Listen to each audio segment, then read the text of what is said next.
Hi, in this video today I am going to share you the 7 stages of learning pyramid and their respective knowledge retention rates. So let's see the 7 stages of learning. The first stage is lectures. When you attend any lectures, you get 5% of knowledge.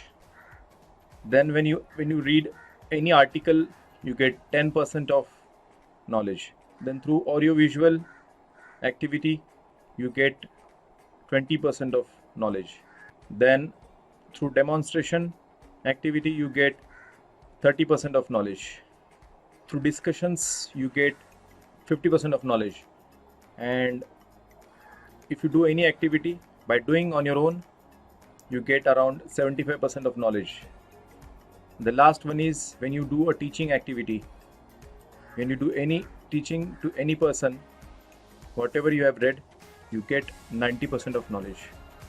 So this is all about the learning percentage and their knowledge retention rates. Thank you.